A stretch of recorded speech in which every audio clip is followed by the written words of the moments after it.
The performer you are about to meet is debuting at the world-famous Magic Castle. Yes, we can clap for that. He has awards and accolades that I can share with you, but he has requested, both for my time and for your time, that I skip those awards and that we get right to the good stuff, ladies and gentlemen. So please join me in giving a loud, warm welcome for Chris Canfield. Thank you. Thank you so much. Thank you. Thank you. Thank you. Thank you. Wonderful. Thank you for being here.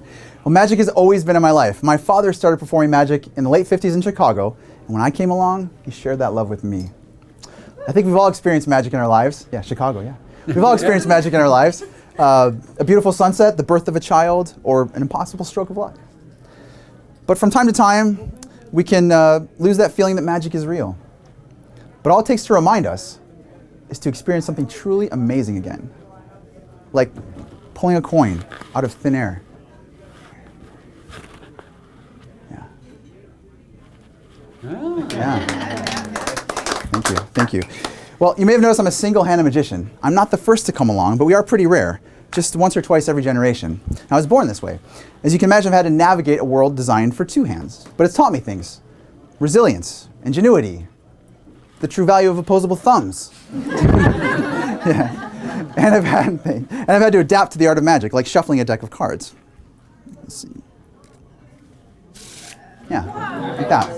Thank you. Now that's actually not showing off. That's the easiest way for me to shuffle a deck of cards, really. It really is. It really is. And then of course there's cutting too, though, right? Got to do that. Now that is showing off. You caught me. Come on. I can just do this. I can just cut it like that. Well, when I was 12 years old, my parents opened a game store in Chicago. We sold board games and jigsaw puzzles and nothing electronic. I literally grew up surrounded by games and game inventors. So I used to play a game myself. I noticed that certain people with certain professions would gravitate towards certain games. Sir, I might be able to guess your profession. What's your name? Tom. Tom. What's your favorite game, traditional kind of game? It could be a card game or a board game. Monopoly.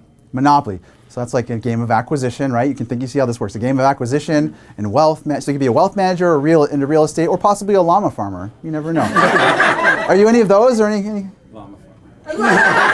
I finally hit. No. I'm an attorney. An attorney, yeah. Yeah, there you go. So merger, M&A? No, okay. All right. I tried my best. Well, we're going to try something else here. Hi, man, what's your name? Jenica. Jenica. Would you mind selecting a card and showing it to everybody? And don't let me see. Thank you, Jenica. And when you're done, set it face down on the table, please. Okay, everybody got a good look? Wonderful. Jenica, in a minute, I'm going to ask you some questions about that card. But here's the thing. You don't necessarily need to tell me the truth. Okay. That's entirely up to you. Oh, okay. Are you a good liar? I mean, that's not something to brag about. Oh, okay. All right. That's fine. That's fair enough. Okay, so I'm going to ask you some questions about that card. Okay, you got it in your mind, right? You remember it. You know the differences. Okay, so here's a couple cards. Oh, go ahead and check. Okay, yeah. Let's verify you got it. Okay. This is a heart, spade, club. Okay, cool. Was it a spade? No. It wasn't. Okay. Seem pretty honest, actually. I don't know. I'll throw out some more cards here. Like, oh, a club. Yeah. Was it a club? It wasn't. So that you're trying to tell me it's a red card. Let's see if we can get it right. There's a red card. Was it a diamond?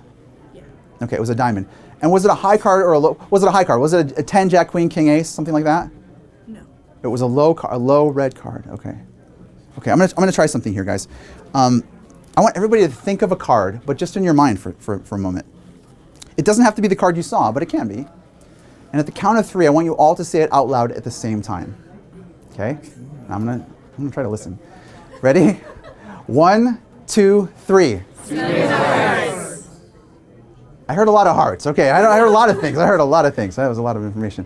I heard a lot of hearts. I don't know if it was a heart. Maybe it was a king of hearts. I heard that. I heard some other cards. But I actually think it was a low card. I think I didn't hear a lot of spades. But I think it was a low spade. And you can tell me the truth this time if I'm right. Tell me the truth. Was it a 2 of spades? It was? Yes. Okay. Thank you. You helped me out a little bit. Now, it would be pretty impressive if I could pluck that 2 of spades right out of here in front of your eyes, right? That'd be pretty impressive. Would it be more impressive if I'd already done it? Yes.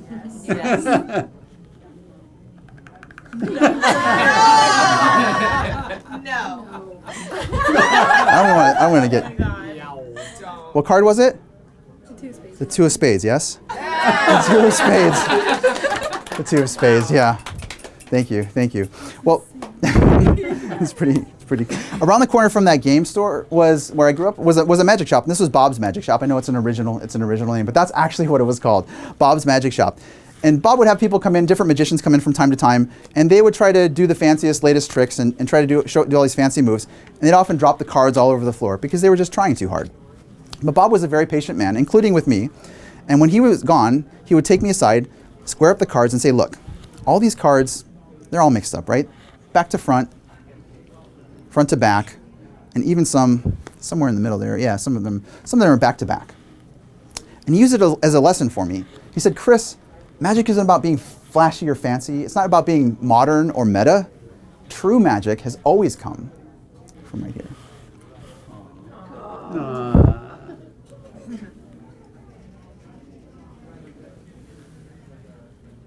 And all the cards would go back.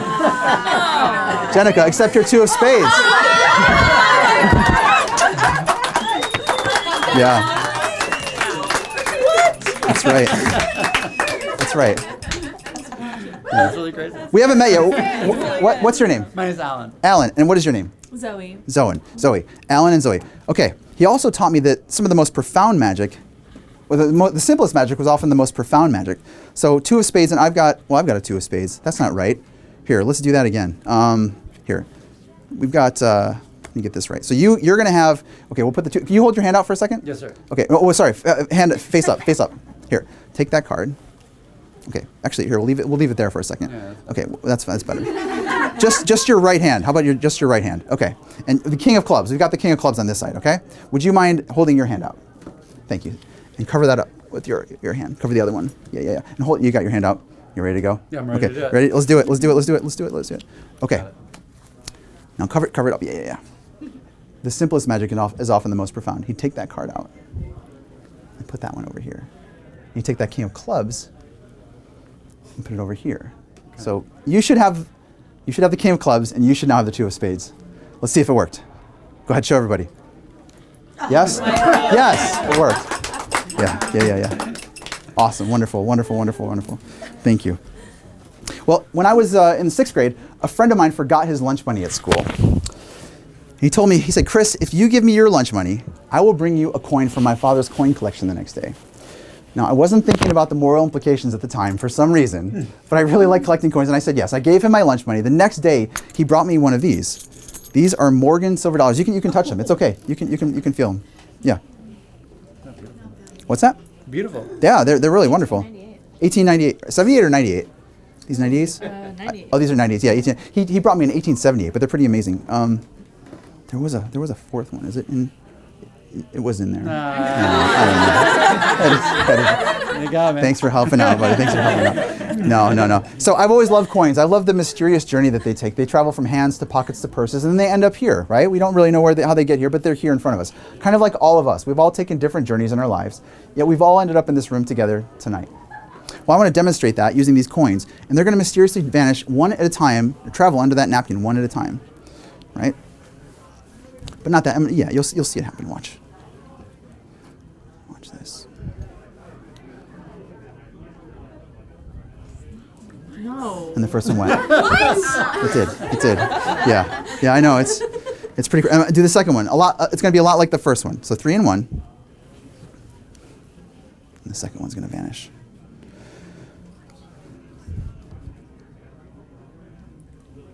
Yeah, the second one. Yeah, the second one. Now at this point, people tend to lean in close. They don't want to believe what they're seeing is actually that mysterious. They want to try to catch it, and I get that. I understand. So I don't mind if you do look closely. You might actually catch it this time. Did you hear? Come on. Did you hear it? You just think you heard it. You didn't actually hear it. No, you didn't hear it. It hasn't gone anywhere yet. It hasn't gone anywhere. No. It's still 2 and 2. This time, but look really closely. If you look really closely, watch really closely.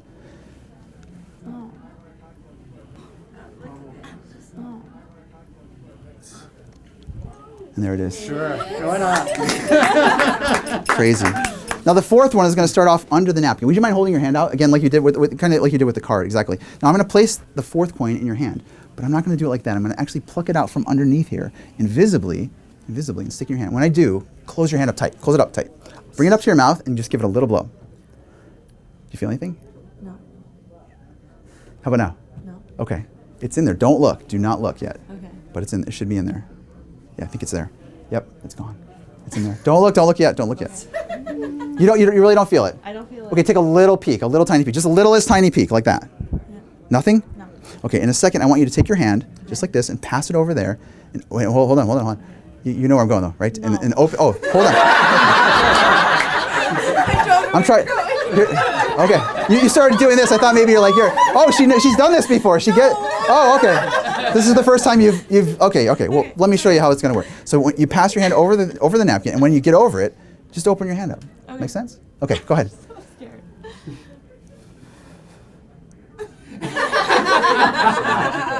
No, you did it. You did. How about give it up for her? Thank you so much. Thank you so much. Wonderful. Yeah. That's great. So, all right, get these away. You didn't see that. Well, science is the art of figuring out what's possible. And one of the most magical discoveries is something called entanglement. Now, with entanglement, two things that are entangled are identical to each other in every single way. This is like identical twins if their fingerprints happen to match, which I learned that they do not match. That's one of their big differences, and the most obvious one, I think, too. But there's one big difference with things that are entangled for real in this world of science, and that is if you change something in one, it will instantly change in the other. In other words, if you had identical twins separated by hundreds of miles, and one of them decided to change the color of their hair, the other one's hair would change color at that exact same moment in time. And I'm going to demonstrate that with these cards here at the table. I'm going to use some black cards and some red cards. Actually, Sadie, I'd like to make you the red side tonight. Is that okay? Sure. Do you like red? Yeah, you like red? You're ready? Yes. You're ready? You're going to be the red cards? Okay, here's how this works. So everything on this side of the table towards you, right, is always going to be red. Got it. That makes sense, yeah? Mm-hmm. So I may call on you. You'll get it in a minute. And then you, Jared, you sir, you are going to be which side? The black side. The black side, exactly. You okay with that? All right, here we go. So that means every time I pull cards out from this side, they're always going to be black, like this, right? And on this side, Sadie, what color are they going to be? Red. Red, right? Yeah. Okay. That's not too impressive, though, right? Not yet. But if I switch the packs, Jared, what color should they be? Black. Exactly. That's right. And Sadie, what color should they be over here? Red? Yes. Yeah. I mean, you're the red side. That's how this works. Thank you. Thanks. Yeah. And if I switch them, Jared, what color? Black. Yeah, exactly. Black. And Sadie? Obviously red. Red, of course. Yeah, red cards. Exactly. You know where this is going, right? Switch them again. Jared, we're going to have the black cards, and over here we'll have the red cards. I keep switching it back and forth. You're always going to have blacks over here and reds over here. Now, here's where it gets really, really interesting. Look, these are all mixed up. You can see this, yes? I mean, they really are, because they're right down the middle, right? When you put them right down the middle, it scatters. But if I put them over here, All black. I mean, they should be all black. Yeah. Well, every once in a while you get one of those. But yeah, quantum fluctuation. They call it quantum fluctuation. That's a real thing. Look it up. Wikipedia. Gotta cover it. Oh, and Sadie, on this side, what do you think? Red. Exactly, right? Red. It's always going to be red over here, right? Now, here's the thing. If I mix them up even more, let's see if I can mix them up even more. Like this. One last thing. Mix them all together. This might work. If I really give them a good mix. I don't know if this is going to work. We'll see. We'll see. Might be some stragglers in here. But if I spread them, you can almost see, yep. You can almost see the point where, there it is, where they cross over. Wow. Yeah. Right down the center. Right down the center.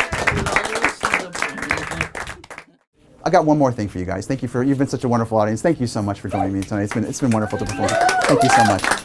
I've got one more thing. In the late 1930s, a man named J.W. McDonald traveled around this country with his friend Lou Tannen. They'd set up magic shops in the town, sell to the townspeople, and pick up and move to the next town.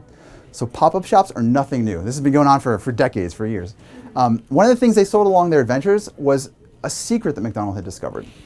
At the time, this secret sold for $100, but today, it's priceless. Now, variations of this secret have gone on to be performed by magicians all around the world to this very day. But what a lot of people don't know is that McDonald was a single-handed magician. but of course it's always performed with two hands. Well, I spent several months researching and reconstructing how MacDonald might have done this originally. And although I can't tell you what the secret is, what I am about to share with you hasn't been seen anywhere in almost 100 years. That's true. Yeah.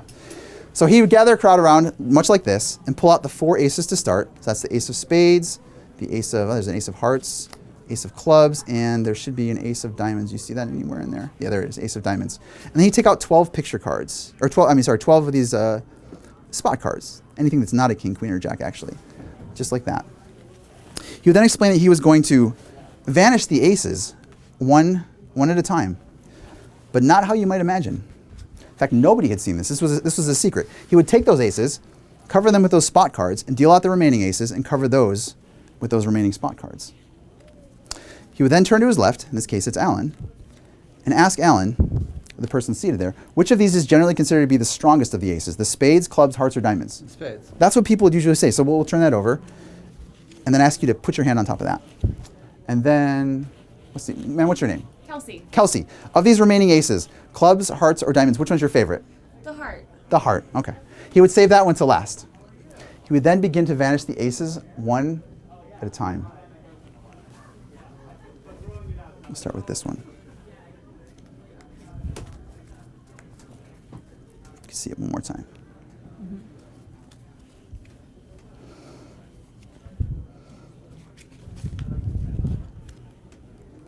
The first ace was gone. Yeah, thank you. The second ace, the ace of diamonds. The ace of diamonds. What was that? No. No, okay, there we go. Ace of diamonds next.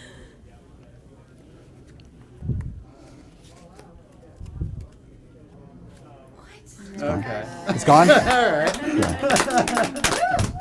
The crowd went wild at this point. They went crazy.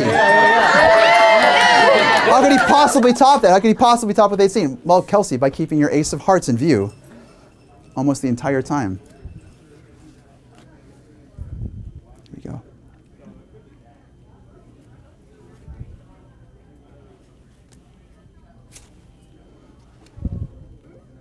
Yeah. No. The crowd went wild again. Yeah, they went crazy. They went wild. They went wild. But MacDonald stood tall, turned to his left. Oh no. Oh, yes. Asked Alan to remove his hand, where we found the ace of diamonds, Actually psychotic. the ace of clubs, the ace of hearts, and the ace of spades, all four aces.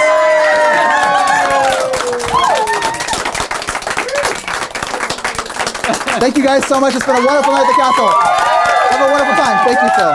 Thank you. Thank you, guys. Thank you, guys. Thank you. Thank you. Thank you. Thank you. Thank you, guys. Thank you. Thank you so much.